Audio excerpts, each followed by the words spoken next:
Assalamualaikum warahmatullahi wabarakatuh. Innal hamdalillah nahmaduhu wa nasta'inuhu wa nastaghfiruh wa na'udzu billahi min sururi anfusina wa min sayyiati a'malina. Man yahdihillahu fala mudilla lahu wa man yudlil fala hadiyalah. Wa asyhadu an la ilaha illallah wahdahu la syarika lah wa asyhadu anna Muhammadan abduhu wa rasuluhu la nabiyya ba'da.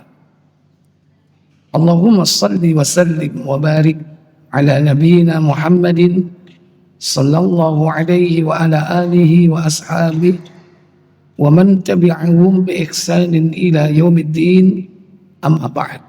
Bersyukur kita kepada Allah atas limpahan nikmat yang Allah berikan kepada kita semua. Pada malam yang berbahagia ini dipertemukan kita dalam keadaan sehat walafiat. Salawat dan salam semoga terlimpah kepada junjungan kita, baginda Nabi Muhammad SAW, beserta seluruh keluarga dan keturunannya, para sahabatnya, dan seluruh pengikut-pengikutnya yang setia hingga tegaknya hari pembalasan.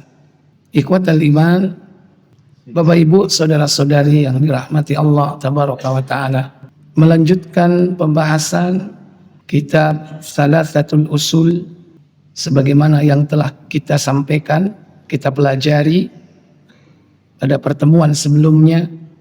I'lam, ketahuilah, rahimakallah, semoga Allah merahmatimu, annahu yajibu alaina, bahwasanya wajib atas kita, ta'allumu, kita lanjutkan pembahasan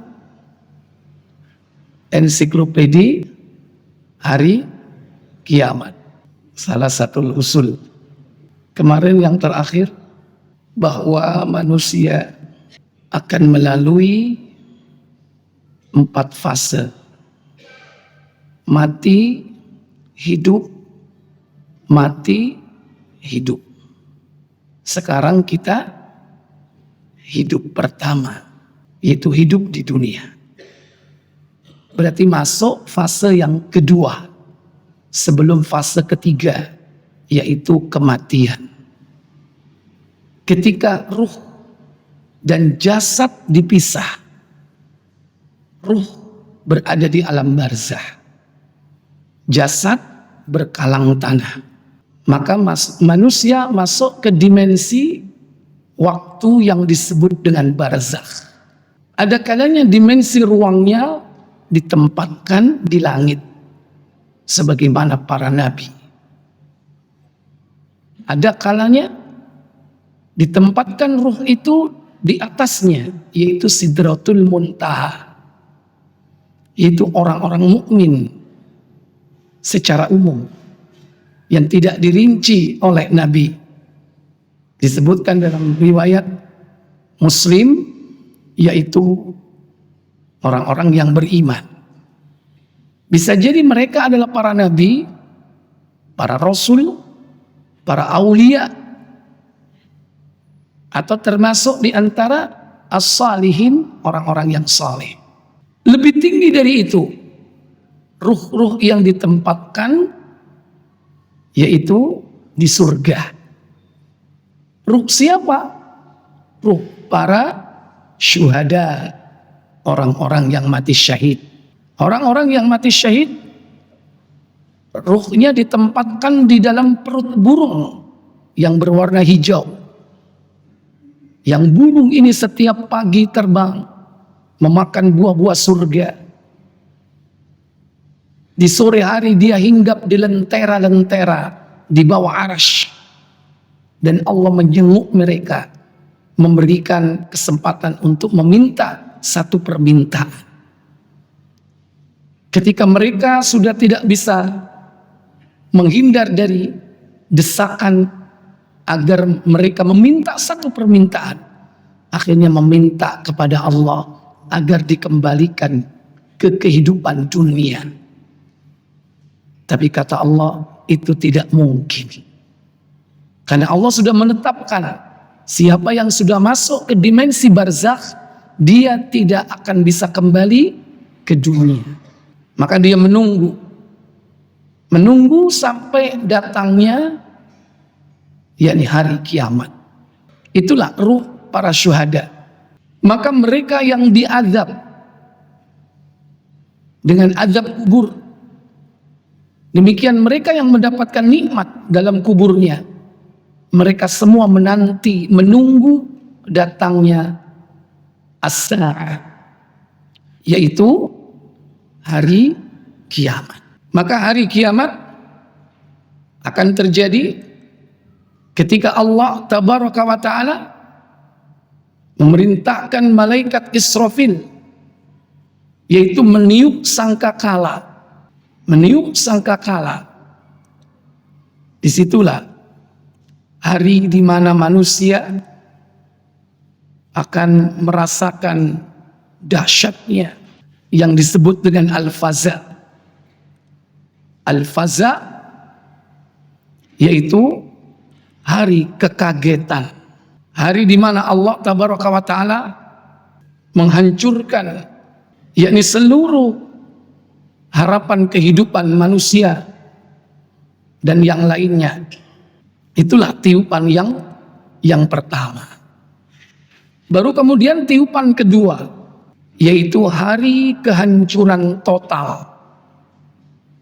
Sebagaimana Allah katakan dalam surah Az-Zumar, surah 39, pada ayat yang ke-67. Kata Allah tabaraka wa ta'ala, "Wa ma qadarullaha haqqa qadri wa ma qadarullaha haqqa qadri wal ardu jami'an qabdatuhu yawmal qiyamati was samawati matwiyatun biyamini subhanahu wa ta'ala amma yushrikun." Apa kata Allah tabaraka wa ta'ala? Mereka tidak mengagungkan Allah dengan pengagungan yang sebenarnya. Wa ma qadarullaha haqqa qadri. Mereka tidak mengagungkan Allah dengan pengagungan yang semestinya. Padahal wal ardu jami'a, bumi semuanya, matwiyatum biyamini, dalam genggaman tangan Allah. Was samawat, demikian pula langit, matwiyatum biyamini, digulung bagaikan menggulung lembaran kertas, digulung dengan tangan kanannya. Ini juga menunjukkan sifat Allah, sifat zat, bahwa Allah itu punya tangan. Ada sifat zat, ada sifat af'al. Ada sifat zat, ada sifat perbuatan. Allah punya wajah, tangan. Allah punya kaki, betis. Nanti kita akan bahas. Yaitu ketika membahas tentang padang mahsyar. Tentu mengimani sifat-sifat zat Allah itu dengan kaidah-kaidah yang benar. Allah punya tangan. Bahkan disebutkan dalam Al-Quran berapa tangan Allah? Berapa tangan Allah? Buka Al-Ma'idah, surah Al-Ma'idah, surah yang kelima, pada ayat 64. وَقَالَتِ الْيَهُودُ يَدُ اللَّهِ مَغْلُولًا غُلَّتْ أَيْدِيهِمْ وَلُعِنُوا بِمَا قَالُوا بَلْ يَدَاهُ مَبْسُوطَتَانِ يُنْفِقُ كَيْفَ يَشَاءُ. Apa kata Allah Jalla wa'ala? Ini kurang ajarnya Yahudi. Yahudi itu mengakui sifat Allah. Mereka belajar dari Taurat, belajar dari kitab-kitab Nabi mereka tentang sifat Allah. Mereka akui sifat Allah. tapi disifati dengan sifat yang buruk. Mereka mengatakan yadullah maghlulah, tangan Allah terbelenggu. Ini kurang ajarnya mereka. Mereka mengakui sifat Allah, sifat zat yaitu tangan, tapi dihina. Kemudian Allah balas mereka. Apa kata Allah Jalla wa'ala? Hullat aidihim, tangan mereka lah yang terbelenggu. Walu'inu bima qalu, mereka dilaknat akibat apa yang telah mereka ucapkan. Baru kemudian Allah tegaskan, apa katanya? Bal yadahu, tidak demikian, bahkan kedua tangan Allah terbuka. Berarti berapa tangan Allah? Hah? Dua. Dan ingat, kedua tangan Allah itu kedua-duanya kanan, tidak ada kiri. Tapi jangan bertanya tentang hakikatnya. Kaidah dalam memahami sifat Allah, para ulama merumuskan ada 4. 4 kaidah ini. Pertama, laisa lahu ta'tilun, tidak boleh ditiadakan. Tidak boleh ditiadakan sifat Allah. Laisa lahu ta'til. Siapa yang suka meniadakan sifat Allah? Yaitu kelompok sesat yang bernama Jahmiyah. Tokohnya bernama Jahm bin Safwan. Dia meniadakan seluruh sifat-sifat Allah. Konsepnya adalah, kalau Allah itu punya sifat zat, wajah, tangan, berarti kayak kita dong. Berarti Allah hina menurut mereka. Karena mereka berangkat dari mentamsil, menyerupakan dengan makhluk. Akhirnya mereka meniadakan semuanya.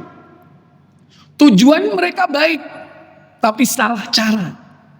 Tujuannya adalah agar Allah itu tidak rendah dan hina sebagaimana makhluk. Masa Allah melihat, masa Allah berjalan, masa Allah turun. Akhirnya dengan anggapan seperti itu, supaya terhindar dari kehinaan, ya sudah semua ditiadakan. Akhirnya mereka menolak seluruh sifat-sifat Allah, juga nama-nama Allah. Sehingga ketika ditanya, bagaimana dengan Al-Quran yang menyebutkan tentang sifat dan nama Allah? Itu hanya kalimat yang tidak bermakna, tidak ada artinya. Inilah kesesatan kelompok Jahmiyah.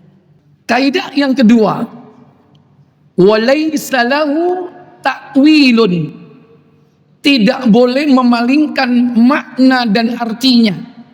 Kalau tangan ya tangan, kalau wajah ya wajah. Jangan dipalingkan maknanya. Jangan dipalingkan tangan dengan kekuasaan. Jangan dipalingkan wajah dengan kemuliaan atau zat. Makanya kadang terjemah itu Pak, sesuai dengan siapa yang menerjemahkan. Kalau aliran Mu'tazilah adalah kelompok yang suka mentakwil sifat-sifat Allah, itu Mu'tazilah. Seperti tadi, tangan ditakwil kekuasaan, wajah ditakwil zat. Kalau ada terjemah, kemudian terjemahan itu kalimatnya wajah ditakwil dengan zat, diterjemahkan zat, itu berarti produk Mu'tazilah. Contoh, buka surat Ar-Rahman ayat 26-27, surah yang ke-55.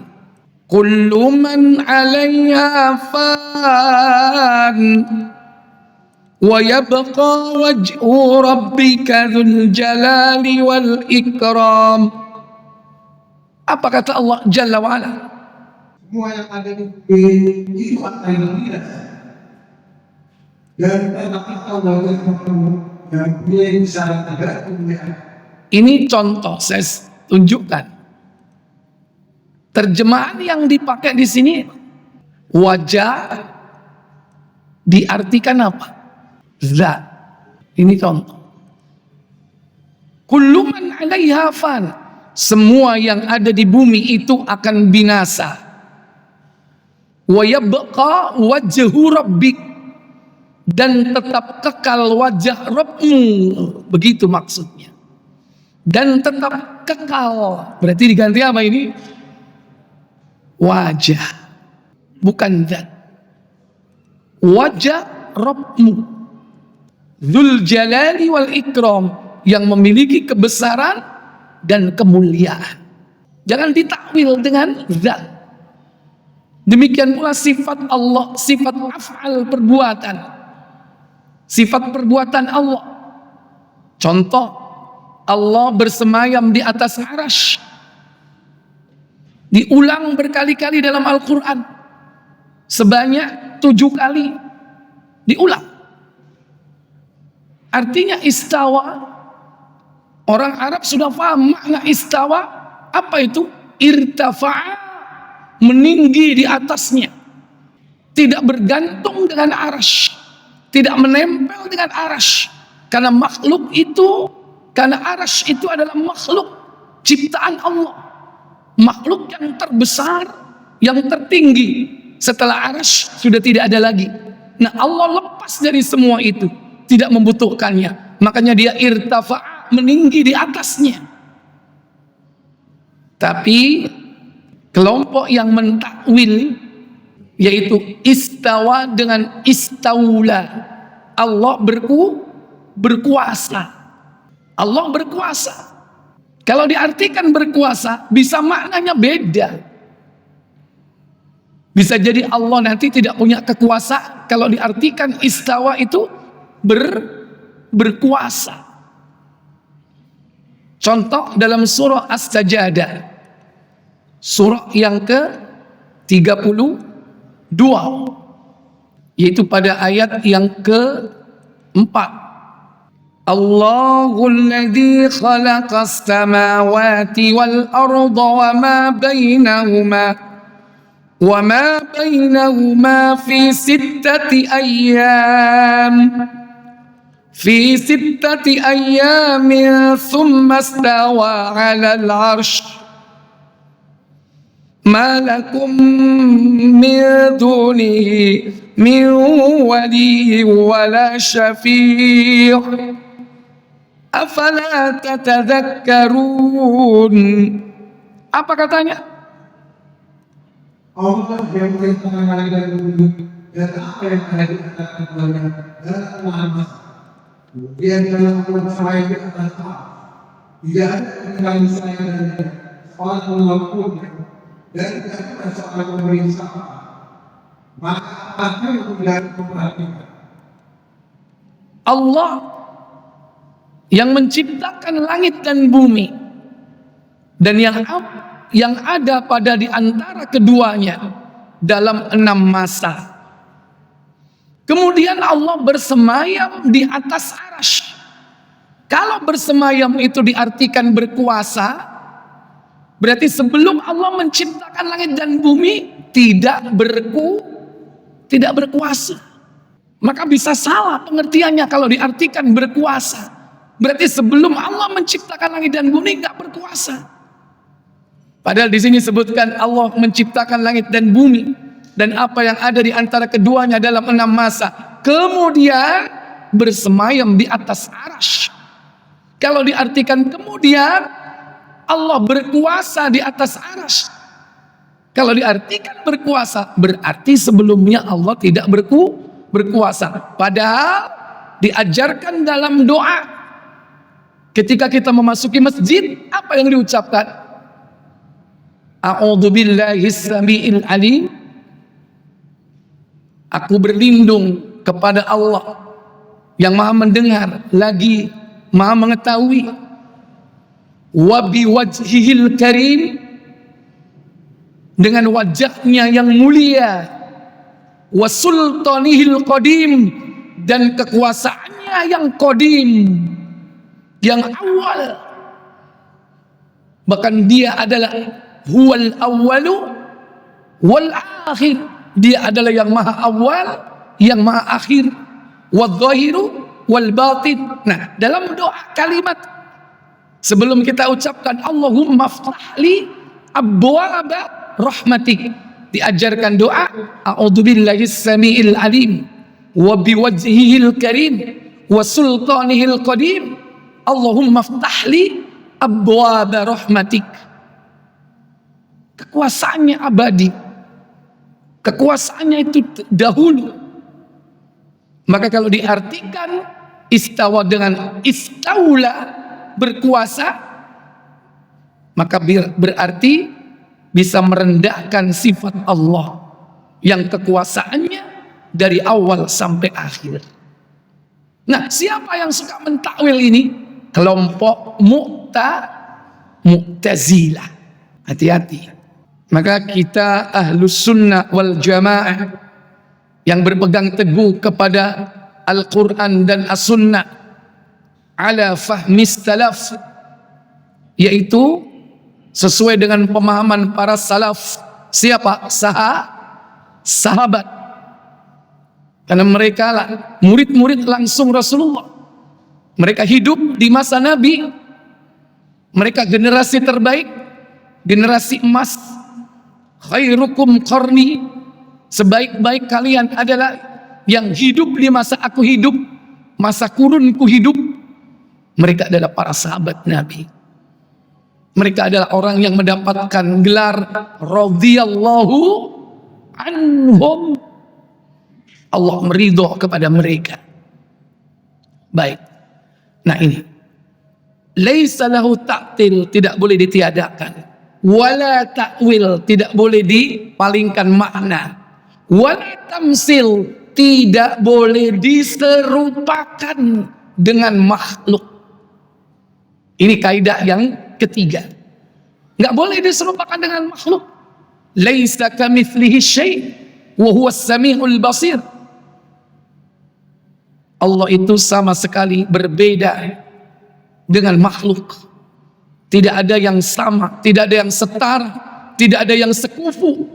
Walam yakul lahu kufuwan ahad. Tak seorang pun yang setara dengan Allah, sama dengan Allah.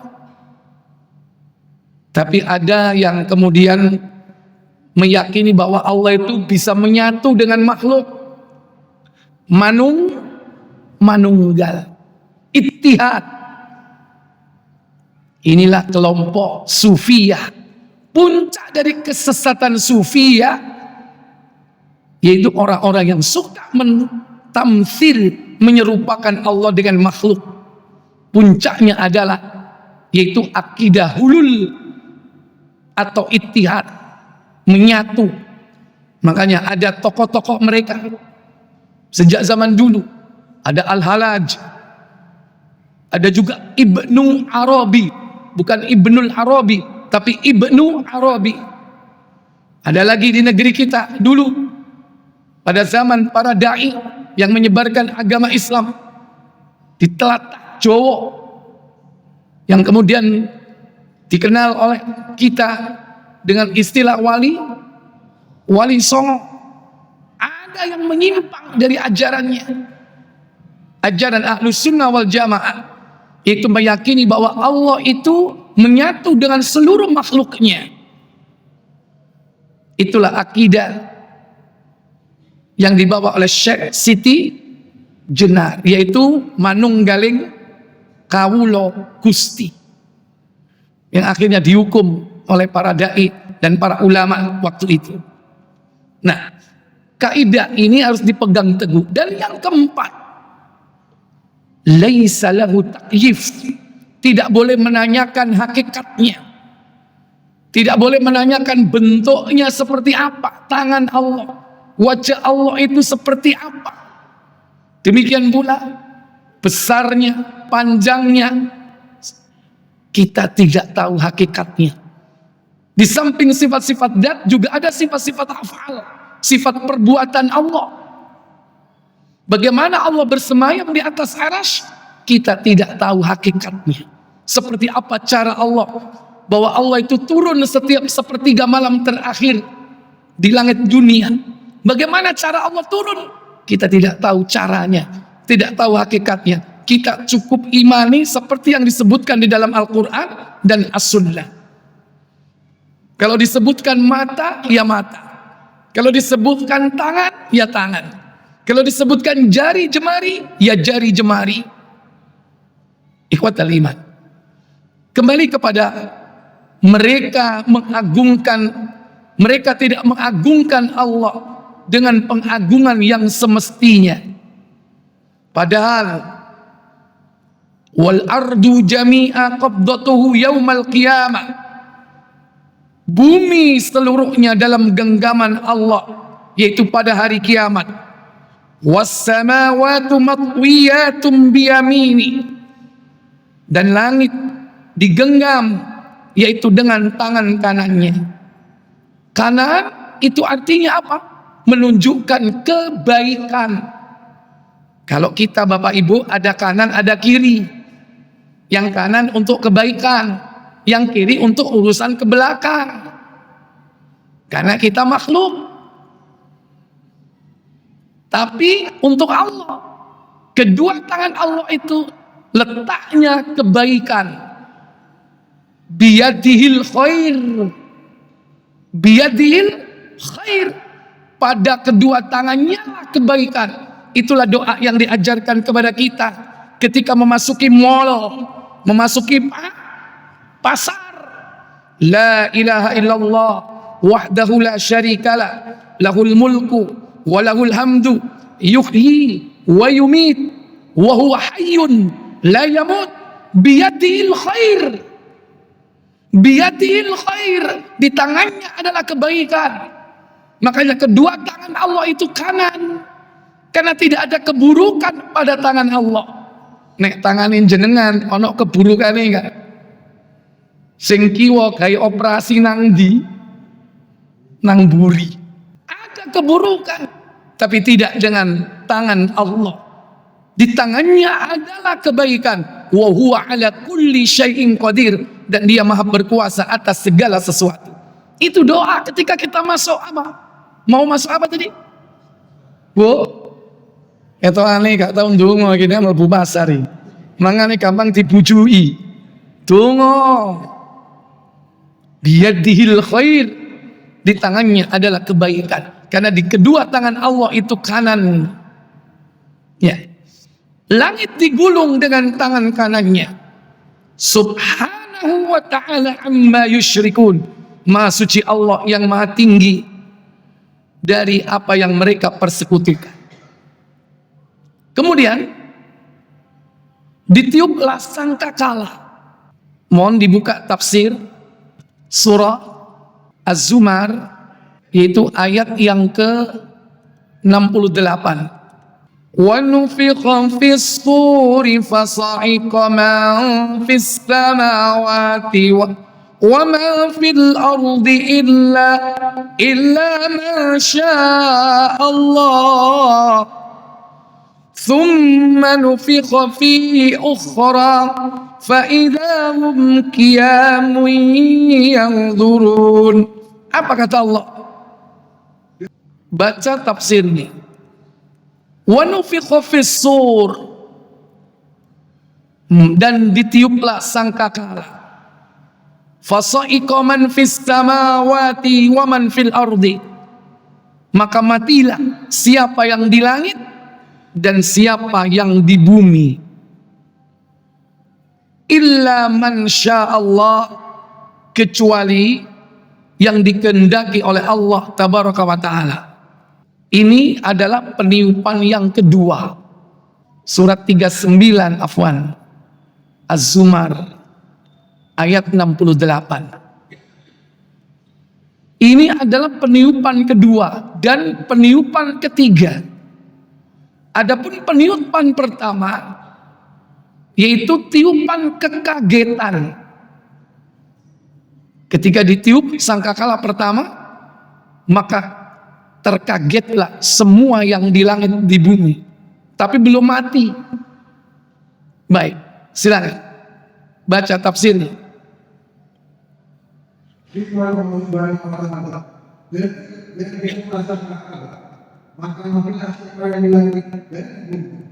boleh siapa yang dari kamu. Jadi ada dari para yang Nah, ini adalah tiupan yang keberapa? Yang kedua. Kemudian, yaitu dua orang yang sudah dilakukan maka itu karena ada di langit dan ada di bumi mati. iya, tiupan yang kedua, yaitu di mana yang di langit dan yang di bumi semua mati. Tapi sebelumnya ada tiupan pertama, mereka belum mati, tapi mereka sempoyongan. Bayi yang dikandung itu langsung gugur. Yang disusui dilemparkan oleh ibunya. Itulah tiupan kekagetan, tiupan pertama. Buka surat Al-Hajj, surat 22. Ayat yang pertama dan kedua. Ya ayyuhan nasu taqu rabbakum inna zalzalatas sa'ati syai'un 'azim. Apa kata Allah?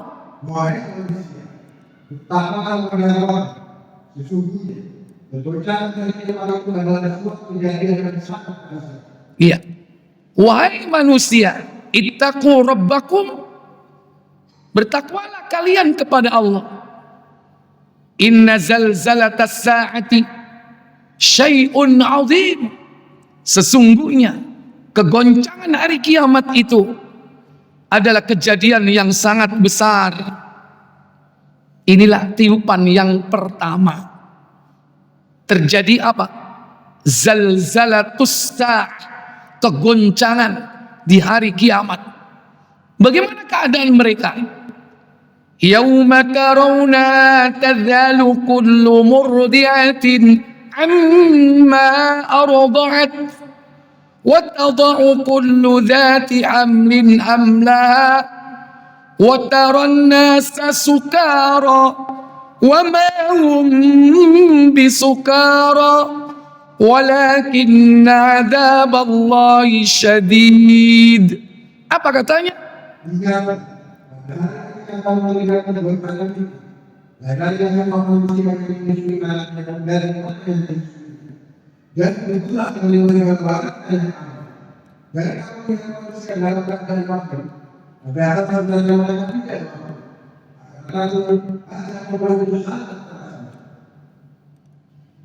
Inilah tiupan kekagetan, terjadi kegoncangan baik secara fisik maupun non fisik.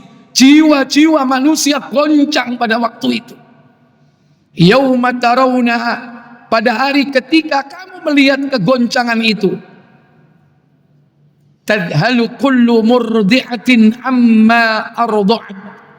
Lalailah semua wanita yang menyusui dari anaknya yang disusuinya. Padahal seorang ibu ketika menyusui anaknya, itulah momentum terjadinya interaksi kasih sayang, di mana ibu itu mencurahkan kasih sayangnya kepada anaknya. Dan itu fitrahnya, puas jiwanya untuk mewujudkan kasih sayangnya. Nyusui bayi ini kuecon apa mboten Bu? Menengai. Gak tahu nyusui. Selama kita disusui sapa? Disusui sapi. Ya, paling ndak ASI eksklusif lah Bu. Berapa bulan Bu? Eksklusif 6 bulan minimal. Kalau ngikuti sunnatullah, Quran surat Luqman atau Al-Ahqaf berapa?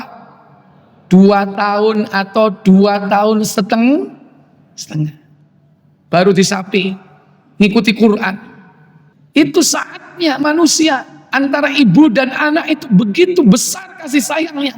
Tapi pada saat tiupan sangkakala itu, diuncal loh yang namanya bayi. Bisa seperti itu. Dan yang kedua, wa tad'u kullu dzati hamlin hamlaha. Gugurlah kandungan wanita yang hamil. langsung terjadi keguguran. Karena dahsyatnya hari kiamat. Wataron ngasa sukaro, kalian melihat manusia dalam keadaan mabuk. Walakin wamahum bisukaro, padahal mereka tidak mabuk.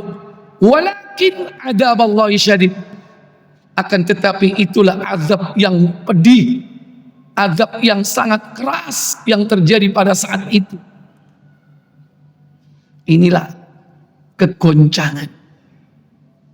Bapak Ibu saudara sekalian, ini terjadi dirasakan hanya oleh orang kafir. Orang mukmin sudah nggak ada. Kenapa? Sebelum kiamat ini terjadi, Allah mengeluarkan angin dingin yang melewati ketiak-ketiak orang mukmin, sehingga mereka mati semuanya. Orang yang beriman, walaupun imannya sedikit, mati.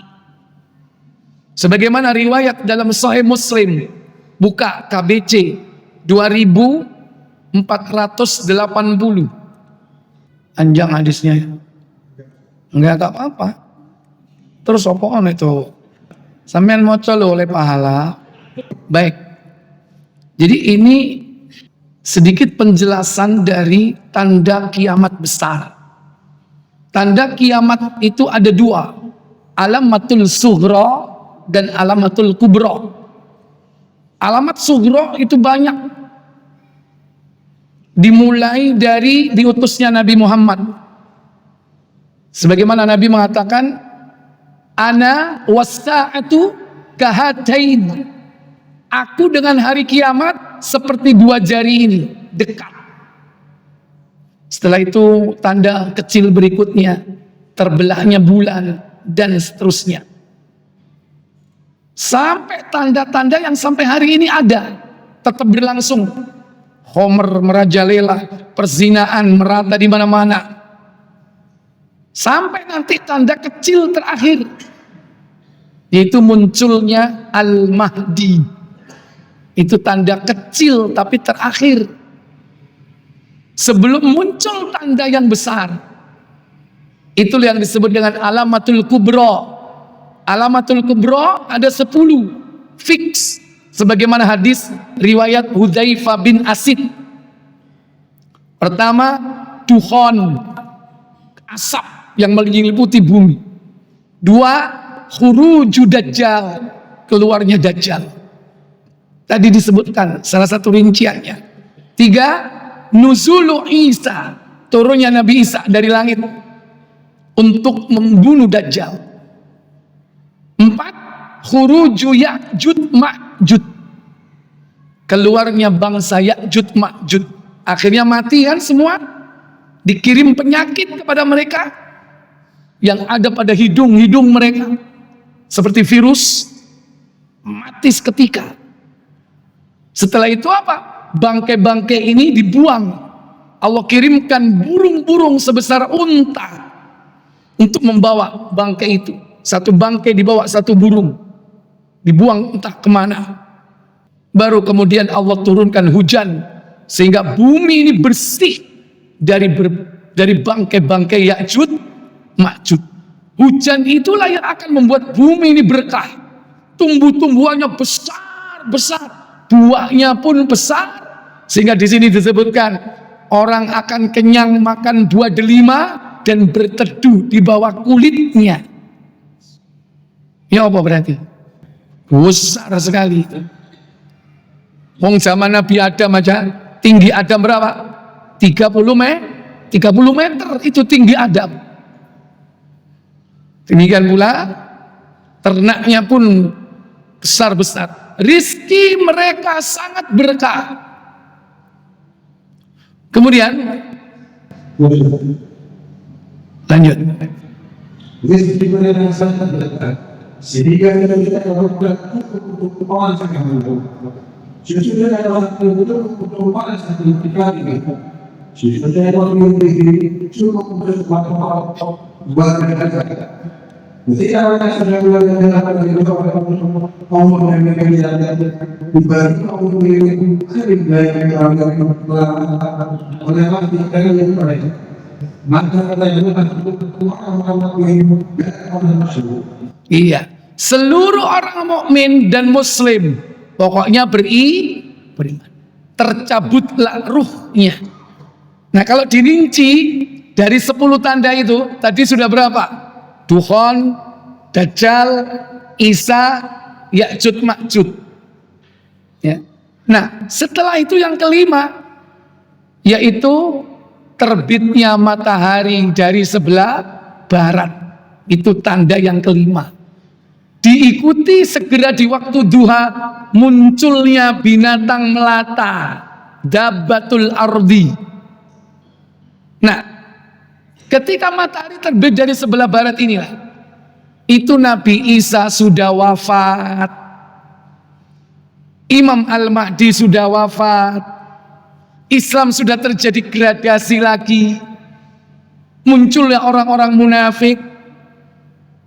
Awalnya tidak terang-terangan, akhirnya terang-terangan.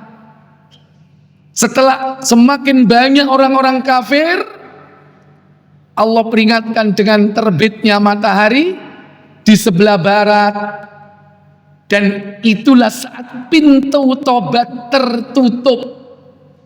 Sehingga yang mukmin fix jadi mukmin terus. Yang kafir jadi kafir terus. Sudah tidak berlaku tobat. Hanya 2 kelompok besar, white and black, putih dan hitam.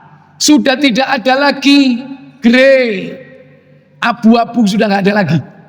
Karena munafik ini mereka akan mendekat, merapat ke mukmin apa kafir?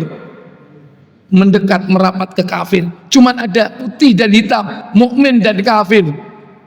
Nah, disitulah nanti Allah menurunkan, mengutus angin melewati ketiak-ketiak mereka, sehingga apa? Mereka meninggal dunia. Tapi sebelum itu terjadi apa? Binatang melata keluar dari perut bumi, menstempel mereka. Wajah orang mukmin menjadi putih cemerlang, dan wajah orang-orang kafir menjadi hitam legam. Dan setelah itu angin dingin melewati ketiak mereka. Seluruh yang wajahnya putih, orang mukmin, muslim, meninggal dunia. Tinggallah orang yang berwajah hitam legam, hidup bagaikan apa? Lanjut. Maka tinggallah orang-orang yang bilang siapa bahwa itu mereka hidup kal an'am, seperti hewan ternak, balhum adhal, bahkan lebih rendah dari hewan ternak. Tapi kehidupan masih berjalan. Ada yang kawin nikah mbok karo pengulu wis gak ono. Tapi kawin, buktinya ada yang hamil. Ketika kiamat ada orang hamil enggak? Berarti masih ada proses kehidupan, terjadi interaksi. Ada yang menyusui, berarti ada bayi. Maka dihancurkan setelah itu. Oleh karena itu orang mukmin cukup dengan membaca Al-Quran. Dahsyatnya hari kiamat itu sudah membuat kita takut. Sehingga seakan-akan kita ini apa? Ikut mengalami secara langsung. Dengan membaca Al-Quran. Terutama ayat-ayat yang berkaitan dengan dahsyatnya hari kiamat. Kenapa? Karena orang mukmin tidak akan berjumpa dengan hari kiamat. Ikhwatal iman. Semoga kita dijadikan Allah Jalla wa'ala hamba-hambanya yang terhindar dari 10 tanda kiamat. Termasuk Dajjal. Ojo kepingin kepethuk Dajjal. Jangan kita mentang-mentang merasa kuat iman. Begitu kita ketemu Dajjal, pasti iman kita akan belewat. Terutama wanita yang banyak mengikuti Dajjal itu para wanita. Hati-hati. Kenapa? Dia bisa memberikan apa yang diinginkan wanita. Karena dia ahli sihir, nurunkan hujan, mengeluarkan tanaman. Gampang baginya. Bagi para wanita sing gembrot dadi langsing seketika, bagi Dajjal bisa. Makanya hati-hati. Makanya mereka akan mendatangi Dajjal untuk wajahnya supaya glowing. Hati-hati. Baik, Bapak Ibu saudara sekalian, insya Allah kita lanjutkan di waktu yang akan datang. Sementara mohon maaf, gak ada pertanyaan. Semoga bermanfaat. Kita tutup kafarat majelis. Subhanakallahumma wa bihamdik, asyhadu an la ilaha illa anta, astaghfiruka wa atubu ilaik. Wassalamualaikum warahmatullahi wabarakatuh.